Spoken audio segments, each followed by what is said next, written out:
겉으로는 수십억 원대 자산가로 불리는 건물주들이 밤마다 편의점 아르바이트를 하거나 대리운전 핸들을 잡고 있습니다. 과거에는 건물주가 창조주 위에 있다는 말이 있었지만 이제 그 공식은 처참하게 깨졌습니다. 2026년 현재 대한민국 상가 공실률은 전국적으로 13%를 넘어섰고 경북 같은 지역은 4곳 중 1곳이 비어 있습니다. 특히 서울의 자부심이라던 가로수길은 공실률이 무려 41%에 달하며 집 2채 중 1채가 비어있는 유령 도시로 변해가고 있습니다. 우리가 알던 부동산 불패의 신화는 왜 이토록 잔인하게 무너지고 있는 걸까요? 단순히 불황 때문이라고 생각하신다면 당신은 이미 기회를 놓치고 있는지도 모릅니다. 이 현상의 본질은 한국인의 삶의 방식 자체가 완전히 재편되었기 때문입니다. 과거에는 역세권과 코너 상가가 금싸라기 땅이었지만 이제 사람들은 더 이상 목적 없이 거리를 걷지 않습니다. 스마트폰 속 배달 앱과 로켓 배송이 골목 상권의 존재 이유를 지워버렸습니다. 강남의 인류 입지보다 임대료가 싼 골목 안쪽이나 지하층이 배달 전문점들에게는 오히려 더 유리한 시대가 된 것입니다. 온라인이 오프라인의 영토를 침범하면서 아무런 콘텐츠가 없는 사각형 빈 방은 이제 자산이 아니라 매달 관리비와 이자만 갉아먹는 나이트메어가 되었습니다. 더 심각한 문제는 인구 구조의 데드크로스입니다. 2020년부터 한국은 태어나는 사람보다 죽는 사람이 더 많아졌고 2025년 현재 이 추세는 5년째 이어지고 있습니다. 가장 활발하게 돈을 써야 할 2040 세대가 급감하면서 상권의 활력은 사라졌습니다. 반면 2010년대 신도시 개발 붐으로 지어진 상가 물량은 폭발적으로 늘어났고 개발업자들이 제시했던 장밋빛 인구 추계는 모두 거짓으로 드러났습니다. 낮이면 서울로 출근하고 밤에만 돌아오는 베드타운 신도시 상가들은 점심 장사 자체가 불가능한 구조적 결함을 안고 태어났습니다. 남양주 다산, 김포 한강, 그리고 42%의 경이로운 공실률을 기록 중인 혁신도시들은 지금 도미노 붕괴의 시작점에 서 있습니다. 이런 구조적 균열에 기름을 부은 것이 바로 금리의 습격입니다. 2022년부터 급격히 오른 기준금리는 대출을 끼고 상가를 샀던 은퇴자들에게 치명타를 날렸습니다. 임대 수입은 끊겼는데 매달 수백만 원의 이자와 관리비, 재산세는 멈추지 않고 청구됩니다. 퇴직금을 쏟아부어 노후 자금을 마련하려던 이들에게 지금의 상황은 단순한 투자 실패를 넘어 삶 자체가 파괴되는 수준입니다. 그런데 여기서 우리는 더 거대한 그림을 봐야 합니다. 이 모든 비극의 뒤에는 한국 경제의 시한폭탄이라 불리는 PF 프로젝트, 파이낸싱, 대출이라는 거대한 암세포가 자리 잡고 있기 때문입니다. 전 25년 12월 14일 한국은행은 뱅크런에 대비한 비상대출 시스템 도입이라는 충격적인 발표를 했습니다. 뱅크런, 즉 예금 대량 인출 사태는 은행이 망할지도 모른다는 공포가 시장을 지배할 때 발생합니다. 왜 한국은행은 갑자기 이런 준비를 시작한 걸까요? 실상은 더 처참합니다. 이미 한국은행은 시장에 조용히 수십조 원의 자금을 쏟아붓고 있습니다. RP 매입이라는 방식을 통해 시장에 유동성을 공급하고 있는데 2025년 1분기 0.5조 원이었던 잔액이 4분기에는 무려 6.5조 원까지 늘어났습니다. 8개월 만에 13배가 폭증한 것입니다. 이는 정부와 중앙은행이 시장에 괜찮다고 말하는 것과 달리 실제로는 금융 시스템이 붕괴하지 않도록 간신히 인공호흡기를 붙여놓고 있다는 증거입니다. 이 돈들은 어디로 사라지고 있을까요? 바로 좀비 PF들입니다. 건설 프로젝트를 위해 빌린 돈들이 고금리와 분양 침체로 인해 이자조차 갚지 못하는 상태가 되었습니다. 2022년에 이미 정리했어야 할 부실 자산들을 정부는 통증 완화제만 처방하며 4년이나 끌어왔습니다. 그 결과 이제는 땅을 팔아도 원금을 회수할 수 없는 지경에 이르렀고 구제 금융 비용은 천문학적으로 불어났습니다.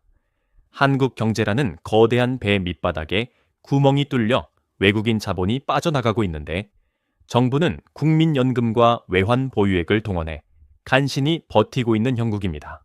특히 우리가 주목해야 할 지표는 환율입니다.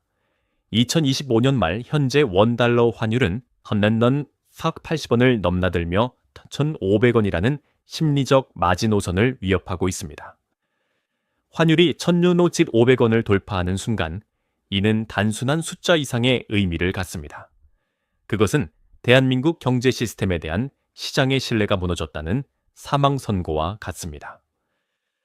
외국인 투자자들이 동시다발적으로 주식을 팔아치우는 패닉 셀링이 시작되면 KOSP는 순식간에 무너지고 수입 물가는 폭등하여 서민들의 실질 소득은 15% 이상 증발하게 될 것입니다. 에너지와 식료품의 절반 이상을 수입에 의존하는 한국에게 고환율은 곧 전국민적인 재앙입니다. 정부는 외환 보유고가 4천억 달러가 넘어 안전하다고 주장하지만 그중 당장 현금화할 수 있는 비중은 매우 낮습니다. 대부분이 미 국채나 채권에 묶여 있기 때문입니다. 이런 상황에서 정부는 국민의 노후 자금인 국민연금까지 동원해 환율 방어에 나서고 있습니다. 연금 수익률이 환율 방어 정책 때문에 희생되면서 미래 세대가 받아야 할 연금액이 1인당 수백만 원씩 조용히 사라지고 있는 것이 지금의 현실입니다. 과거의 성공 방식에 매몰되어 상가와 아파트에 모든 자산을 올인한 사람들은 이제 이 거대한 시스템의 톱니바퀴에 끼어 자산이 증발하는 과정을 무력하게 지켜봐야 할 위기에 처해 있습니다.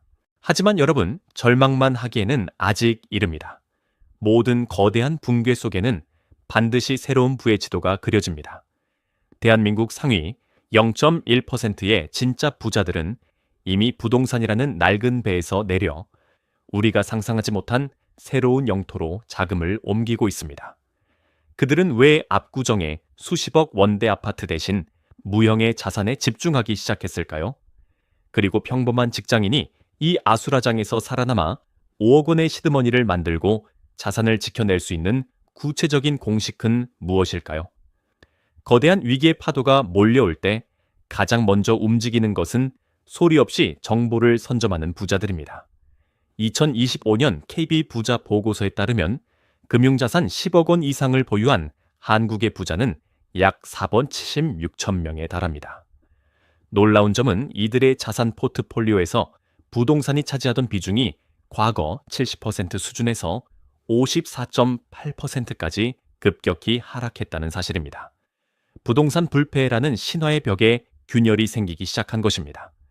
그들은 왜 수십 년간 자신을 지켜준 아파트, 등기부 등본 대신 엔비디아나 삼성전자의 주주 명부에 이름을 올리기 시작했을까요? 이유는 명확합니다. 세금이라는 강력한 장벽과 PF 부실이라는 시한폭탄이 부동산의 매력을 지워버렸기 때문입니다. 이제 부자들은 더 이상 공격적인 수익을 좇지 않습니다. 그들이 가장 중요하게 생각하는 원칙은 잃지 않는 것, 즉 가치의 보존입니다. 하지만 아무것도 하지 않는 것이 아니라 돈이 잠들지 않도록 더 유망한 영토로 옮길 뿐입니다. 보고서에서 부자들이 꼽은 가장 유망한 투자처 1위는 압도적으로 주식이었습니다. 부동산이라는 거대한 저수지에서 빠져나온 스마트 머니가 주식이라는 거대한 바다로 흘러가고 있는 것입니다.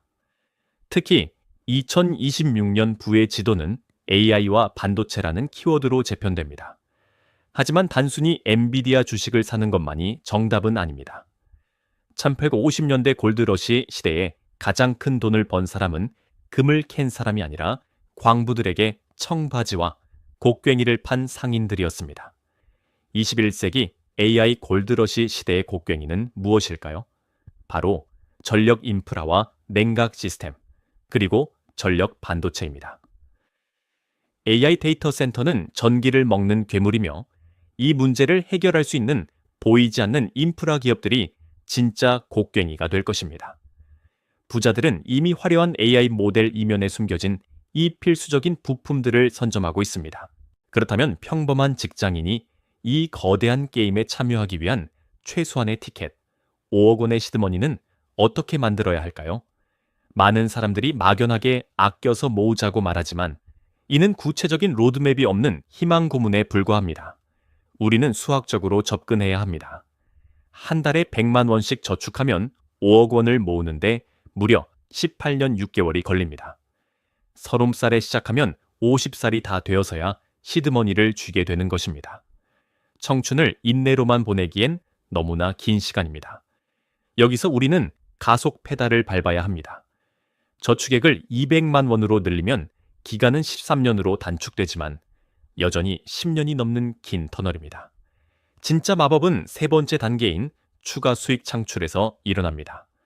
본업 외에 블로그, 유튜브, 전자책 혹은 자신의 전문 지식을 활용한 사이드 허슬을 통해 월 100만 원의 추가 수익을 만들어 보십시오. 월 투자금이 300만 원으로 늘어나는 순간 5억 원을 만드는 기간은 9년 9개월로 줄어듭니다. 월 100만 원일 때 18년 걸리던 일이 절반으로 단축되는 것입니다. 이것은 단순히 돈을 더 버는 문제가 아니라 당신의 젊음과 시간 9년을 돈으로 사는 행위와 같습니다. 이렇게 어렵게 모은 소중한 자산을 지키기 위해 2026년 여러분이 매주 확인해야 할 경제 대시 보드 3가지를 기억하십시오. 첫 번째는 환율 철첨 사각 80원 선입니다. 환율이 이 선 위에서 3일 연속 머문다면 그것은 위험 신호입니다. 이때는 변동성이 큰 주식 비중을 줄이고 현금이나 탈러 자산 비중을 30% 이상 확보해야 합니다. 두 번째는 외국인의 월간 순매도 20조 원 돌파 여부입니다. 외국인이 한국 시장을 패닉셀링으로 탈출한다면 여러분은 KOSPI 노출을 줄이고 금이나 미국 S&P 500 ETF 같은 안전자산으로 갈아타야 합니다. 세 번째는 외환 보유고의 월간 50억 달러 이상 감소입니다. 이는 정부의 방어 능력이 한계에 다다랐다는 뜻이며 자산의 50% 이상을 가장 안전한 현금성 자산으로 돌려야 하는 비상 상황입니다. 마지막으로 우리가 갖춰야 할 것은 돈을 담는 그릇, 즉 부자의 철학입니다. 아무리 많은 물을 부어도 종이컵이 작으면 물은 넘쳐버립니다. 돈을 버는 기술보다 더 중요한 것은 그 돈을 지키고 키우는 내면의 근력입니다. 부자들은 복리의 마법이 오직 시간의 편이라는 것을 알고 기다릴 줄 압니다. 1억 원을 연 8% 수익률로 굴리면 10년 뒤 2억 원이 되지만 20년 뒤에는 4억 6천만 원, 30년 뒤에는 10억 원이 넘어갑니다. 마지막 10년 동안 벌어들이는 수익이 지난 20년 동안 죽어라. 고생해서 번 돈보다 훨씬 많습니다. 진짜 부자들은 시장의 소음에 흔들리지 않고 이 거대한 눈덩이가 굴러가는 시간을 견뎌낸 사람들입니다. 또한 진짜 부자들은 자신이 모든 것을 알지 못한다는 사실을 인정하는 겸손함을 가졌습니다. 그들은 최고의 지식과 정보를 얻기 위해 기꺼이 대가를 지불하며 끊임없이 공부합니다. 경제 지식은 한 번 배우고 끝나는 것이 아니라 평생 갈고 닦아야 하는 생존 기술이기 때문입니다. 2025년 12월 대한민국 정부와 한국은행은 이미 선택을 내렸습니다. 그들은 여러분의 은퇴 자금과 미래 세대의 연금을 동원해 현재의 환율과 시스템을 간신히 방어하고 있습니다. 그 대가는 20년, 30년 뒤 여러분이 받아야 할 연금액의 감소라는 형태로 돌아올 것입니다. 국가는 여러분의 노후를 책임져 주지 않습니다. 위기는 조용히 찾아오지만 경고등은 이미 수없이 켜져 있습니다. 오늘 우리는 부자들의 보이지 않는 세계를 엿보았고 그들이 닦아놓은 비밀 통로를 확인했습니다. 5억 원의 시드머니라는 현실적인 목표, 사이드 허슬과 투자를 통한 가속 엔진, 그리고 복리를 기다릴 줄 아는 긴 안목. 이 3가지가 당신의 부의 그릇을 단단하게 만들어줄 재료입니다. 기회는 준비된 자에게만 축복으로 다가옵니다. 지금 바로 여러분의 포트폴리오를 점검하십시오. 환율 1,480원, 외국인 순매도, 외환 보유고 감소라는 3가지 지표를 매일 확인하는 습관부터 시작하십시오. 시장은 기다려주지 않습니다. 과거에 머물러 있는 사람은 미래를 잃게 될 것이고 변화하는 현실을 받아들이고 적응하는 사람만이 소중한 자산을 지켜낼 수 있습니다. 여러분의 성공적인 자산 관리를 응원하며 다음 영상에서는 부동산 대신 2026년 이후 진짜 돈이 될